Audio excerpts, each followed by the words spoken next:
بسم اللہ الرحمن الرحیم. السلام علیکم. میں ہوں آپ کی ہوسٹ سدرہ رزاق. ناظرین، آج ہم ملک پور میں موجود ہیں، ڈسٹرکٹ منسرا کے اندر ہی. یہاں ہمارے ساتھ موجود ہیں خالد صاحب، جو کہ کینسر کے مریض ہیں پچھلے 4 سال سے. پہلے یہ گاڑی کے ڈرائیور ہوا کرتے تھے، اور ان کے چھوٹے چھوٹے بچے ہیں، 3 بیٹیاں اور 1 بیٹا ہے. جو ان کے بیٹا بھی ابھی 10th کلاس میں، کوئی بھی کام نہیں کرتا، اور ان کے پاس جو بھی ساری جمع پونجی تھی ان کے علاج میں صرف ہو چکی ہے. اب ان کے پاس گزارے کے لیے بھی کوئی رقم نہیں موجود. آئیے ہم ان سے بات چیت کرتے ہیں اور جانتے ہیں کہ ان کے ساتھ کیا گزری ہے لائف میں. السلام علیکم. السلام. اچھا، آپ بتائیں پہلے آپ کیا کرتے تھے اور کیا ہوا پھر آپ کے ساتھ؟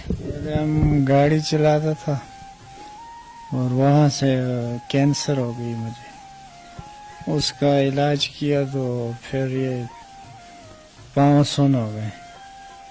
4 سال اس کا علاج کیا.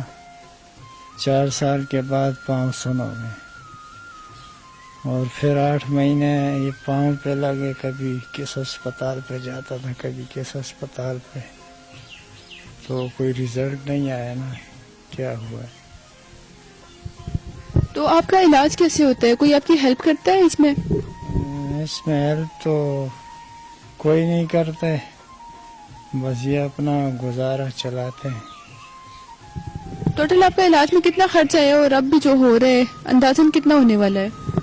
ٹوٹل تقریباً 4 سال میں 15 لاکھ روپے لگے، اور ابھی 3.5 لاکھ روپیہ ابھی یہ پاؤں پہ لگے، دوائیوں پہ، ٹیسٹوں پہ. جیسا کہ آپ کا ذریعہ معاش بھی کچھ نہیں ہے نا، تو پھر یہ کیسے آپ کی مدد ہوتی ہے؟ یا علاج کے لیے پیسے کہاں سے آتے ہیں آپ کے پاس؟ پہلے گاڑی چلاتا تھا تو میرے پاس 2 گاڑیاں تھیں، وہ پھر میں نے بیچ دی نا، تو وہی پیسے پھر لگانے شروع کر دیے اپنے. تو ابھی آپ کے گزر بسر کیسا چل رہا ہے؟ زندگی کیسے گزر رہی ہے، بچوں کی یا فیملی کی؟ بس گزارا ہے، اللہ کی طرح گزارا ہے ہمارا، چھوٹا موٹا کوئی امداد بھی دے دیتا ہے. تو کوئی گھر والی جو ہے وہ سلائی کر لیتی ہے، تو تھوڑا سا گزارا ہو جاتا ہے. یہ کتنے بچے ہیں اور کیا کیا کرتے ہیں؟ میرے 3 بچے ہیں، 1 بیٹا ہے. اور بیٹا جو ہے وہ 10ویں میں پڑھتا ہے، بیٹی بھی 10ویں میں پڑھتی ہے. 1 7ویں میں پڑھتی ہے، 1 5ویں میں پڑھتی ہے. تو بیٹا کچھ کرتا ہے ساتھ سیکنڈ ٹائم میں؟ بیٹا بس ابھی تو کچھ نہیں، فی الحال تو کچھ نہیں کر رہا ہے.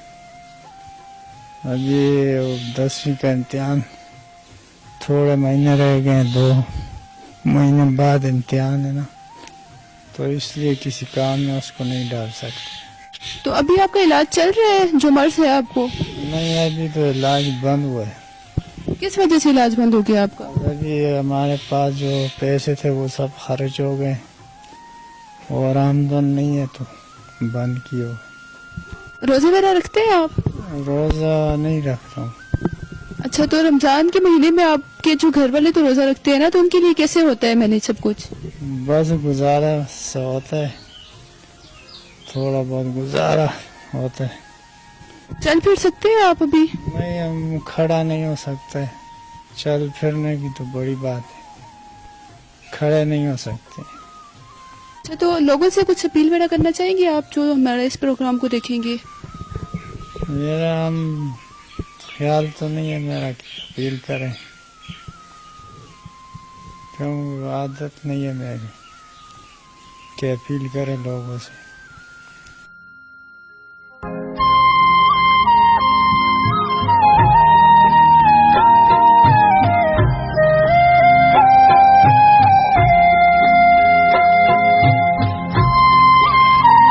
خالد بھائی کی گفتگو سنی اور ان کے حالات بھی دیکھے، تو اس طرح کے سفید پوش لوگ اب بھی معاشرے میں موجود ہیں جو اپنے منہ سے کسی سے بھی اپیل نہیں کرتے یا مدد نہیں مانگتے.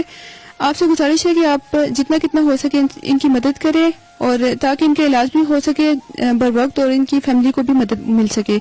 اگر ان کا علاج بر وقت نہ ہوا تو ان کے بچوں کی پڑھائی بھی متاثر ہو سکتی ہے، اور ساتھ ساتھ ان کے مرض میں مزید اضافہ بھی ہو سکتا ہے. اس کے ساتھ ہی اپنی ہوسٹ سدرہ رضا کو اجازت دیجیے. اللہ حافظ.